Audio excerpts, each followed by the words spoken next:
guys, it's me again.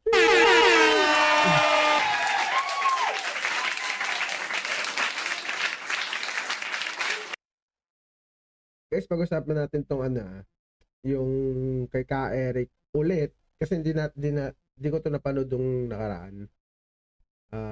Bale mag-reaction tayo dito sa video na to ng People Power 3 na sinasabi nila.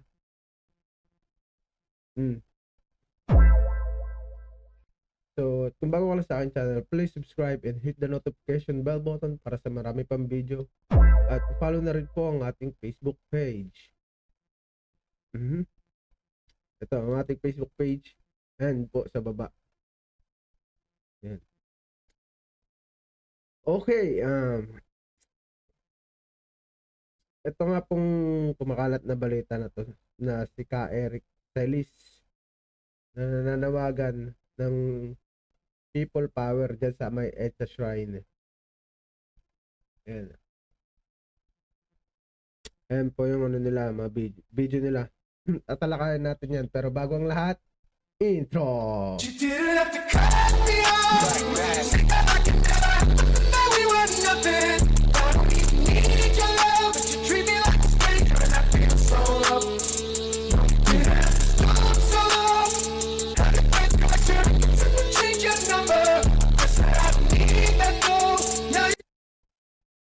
Ayun.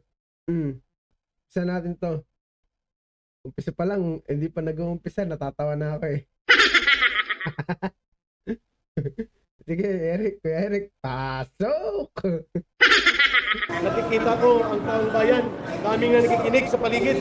Kailangan po natin magkaisa, magsama-sama, ipagdasal po natin na ang laban na ito ay bigyan tayo ng blessing ng Panginoon. Ayun.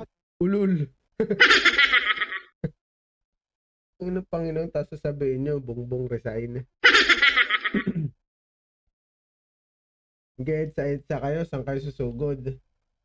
Diba for accountability, nahanap nyo, hindi pumunta kayo ng Senate tsaka Congress. Alam na namin plano nyo, kaya wala sumasama sa inyo eh. Dapat iyan nyo, yung walang kulay. For accountability, hindi yung BBM resign. Sino sasama sa inyo? Sino maniniwala sa inyo? Eh dati kang NPA.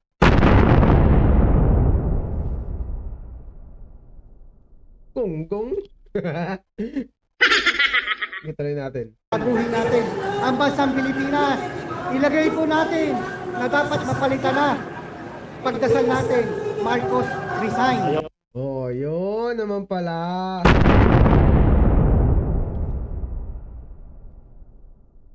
Bakit Marcos resign? Sino ilalagay? Si Inday Sara? Ang likot-likot ng kamay nun. Muwi na lang kayo. Luto kayo. Luto na lang kayo ng kanin. Yun, standby kayo ha, Ma'am Emmy. Magkakaroon po ng noise barrage ganito. Nagawa nyo lang tangan sarili nyo. Hindi na uso yan. May social media na. Okay sana nung mga 1986 pa. Mga walang internet. Eh, alam namin yung katotohanan.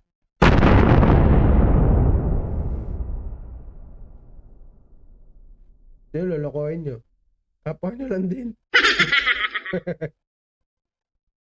Kanya-kanya mga bahay po, kinakailangan. Kanya-kanyang bahay pwede po sumama. Magka-countdown po tayo every 6 p.m. Pwede po ba yan online? Walang nangyari. Kung kaya po, MWF. Kung hindi daily. 1 minute noise barrage hanggang mga 10 minutes na mga... Yan nyo na. Magno-noise barrage kayo pagka di ba? Nag-ipon-ipon na kayo. Ipon-ipon na kayo sa may EDSA. Habang nag-iipon-ipon kayo, umpisahan nyo na nun, noise barrage.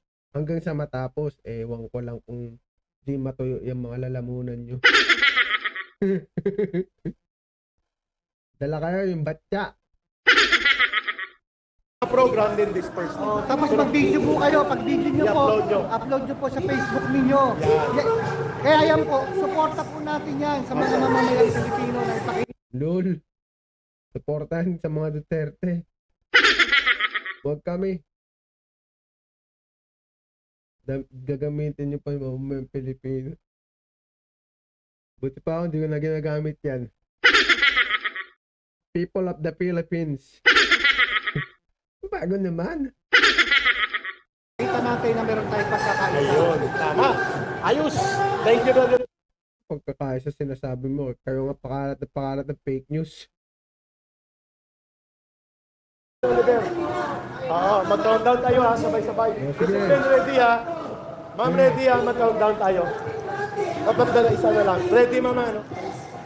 Kaya mag-countdown tayo para sa honor side. Hey! Aga mga araling ha. Aga mga araling ng mga ta. Magbayad-bayad kayo.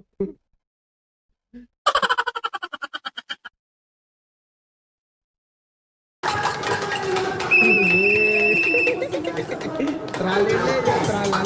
Marcos resign. Hashtag Marcos resign. Pugok. Wala nang patutunguhan yan. Hindi na uso yan. Mag-ingay na lang kayo na mag-ingay dyan. There is power and strength among the people. Yeah. Ayos. Ma'am Karen, i-countdown mo daw. Mag-Marcos resign tayo. Countdown mo. Sige. Tapos Marcos resign, tapos Toys Barrage. Okay, okay.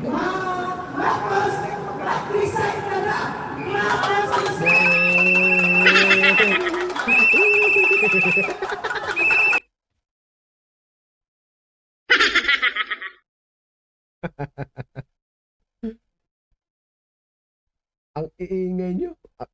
Aga nyo mga roling. Sige, ako kakanta. Pasko na naman muling at ibigyan na gari.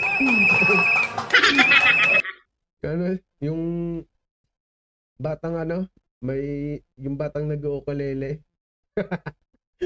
Makita ka nun, papakya kayo nun.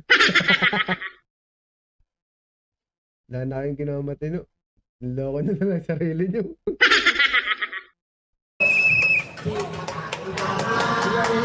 Ingat lang.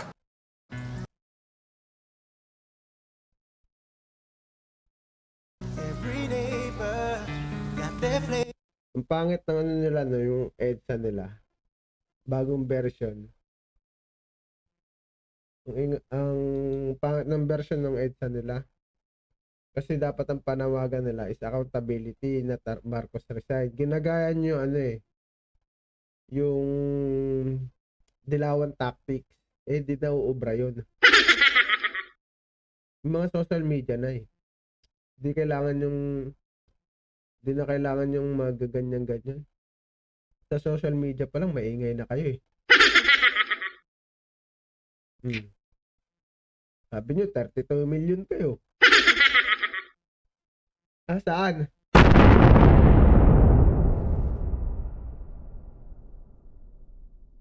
Asan yung 32 million na sinasabi nyo?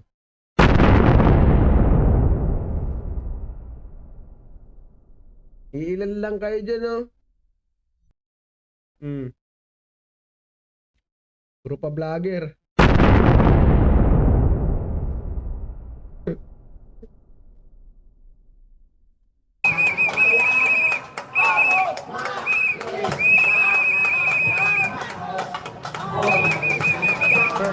Marcos resign. Patuloy po daw, mga kababayan. At tuloy-tuloy na po ito, no, maya-maya. Magkakaroon po ng pagtitipon mga alas 5:30 ng hapon po dito sa paligid po ng EDSA Shrine. Nag-kick off na po ang Marcos resign movement. At ngayon po ay nananawagan ng mga tao.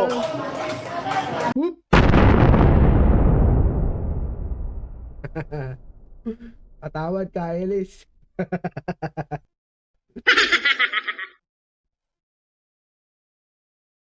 Mag-bye-bye kayo, hindi dyan sa EDSA. Wala kayong kakitain dyan. Ay, mga security guard mo, ano. Nasabi security guard siguro, parang tanga. Tapos ang pag-ihip mo pa dyan sa may pito, ang iksi. Tataba mong yan, ang iksi ng ano mo, pito mo. Dala kayo boga. Yun. Mas recommended ko yun, boga. Tsaka ano, Goodbye Philippines. Pag kasi hindi, takloban nyo, lahat kayo, sabay-sabay kayo dyan, takloban nyo, dapaan nyo. Yun. Ayan.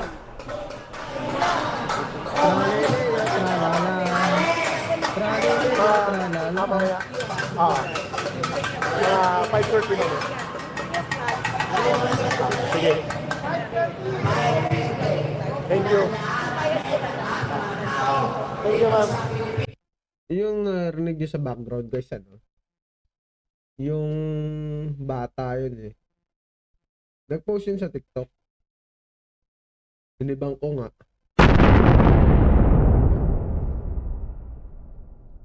Pagkadibang ko, yung hindi na nagparamdam eh. Mali-mali naman kasi yung interpretasyon niya sa mga tao. 2012 nag-start si Diskaya as a DPWH pero local kay Pinoy administrasyon. 2016 nung nag-engage sila, sabi niya kay Bato. 2016. Ayun yung sabi niya. Pinost niya yun. Nung pinost niya, nag-comment ako. Binaba ako yung 2017, 2018, 2019 na contract ng mga Diskaya. St. Gerald, Alpha Omega, tsaka St. Timothy. St. Timothy ba yun? Basta yun na yun, yung St. Gerald at tsaka Alpha and Omega. Dinrap ko yun sa kanya. Sabi ko, shut up. Ewan ko kay content ako dun sa TikTok. Di na yun, madali lang kasi sila i-debunk. Matungo kasi.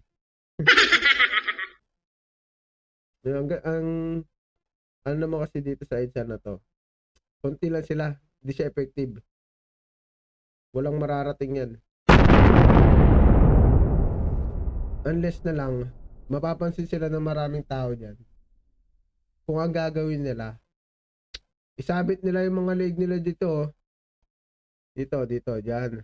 Sabit nila mga leeg nila dyan. Kuha sila tali. Yan. Mapapansin sila dyan ng taong bayan. Wala na naman patutungan yung pinaglalaban nila dyan eh. Kaya ngayon lang kayo, istorboy nyo lang mga namimili dyan. Ginamit nyo pa yung Robinson's Galleria, di na kayo nahiya.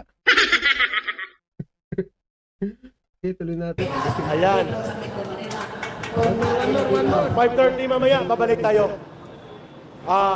Sa sumada ng ating unang bahagi ng pagtitipong ito, mga kababayan, worldwide po, nakikinig ang taong bayan.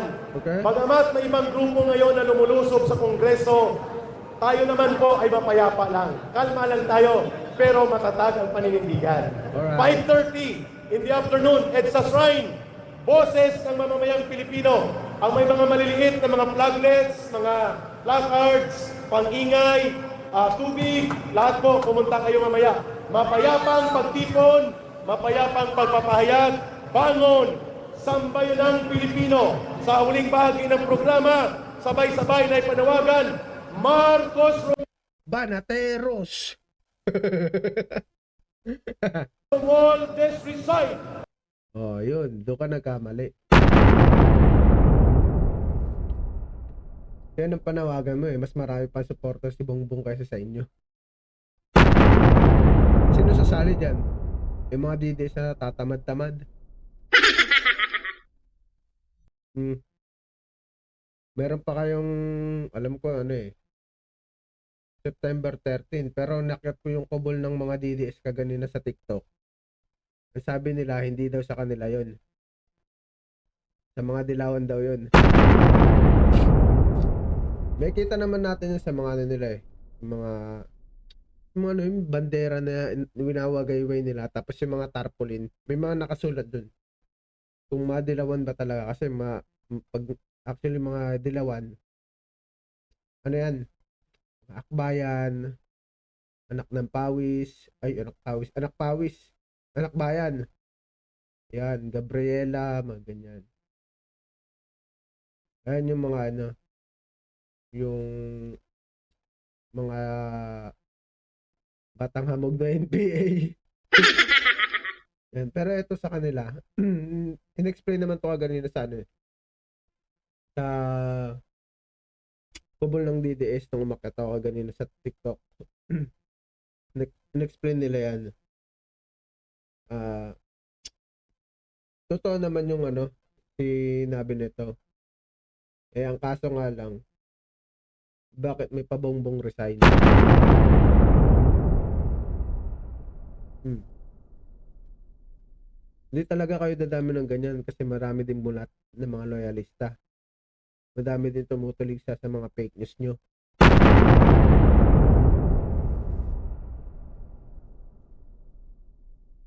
Diba? Kay Eric?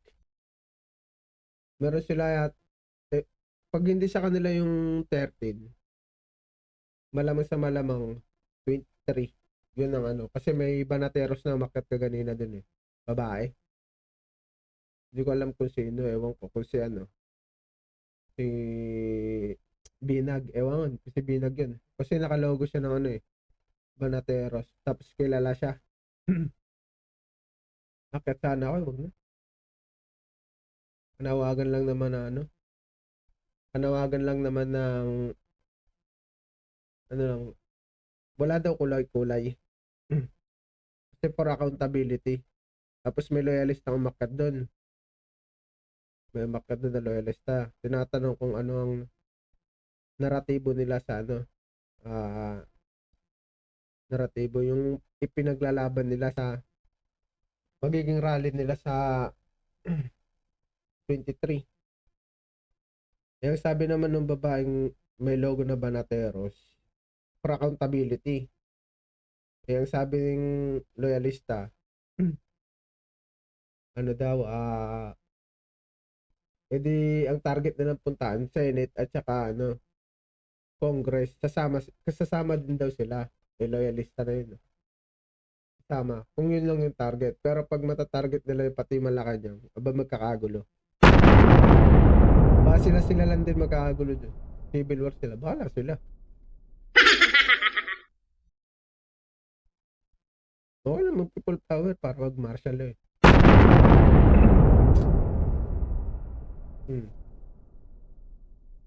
People power sila para mag-declare ng martial law ang Pangulo. Di ba? Hindi naman ako gustuhan namin mga loyalista. Martial law. Walang election. 10 years yan. Tuloy nyo. Malaman nyo yung hinahanap nyo. So, paano guys? Hanggang dito na lang puputulin at maraming salamat. Kung bago ka lang sa aking channel, please subscribe and hit the notification bell button para sa marami pang video. At follow na rin po ang ating Facebook page and po sa baba at Toledo Taga Norte. And paano guys? Maraming salamat. And goodbye!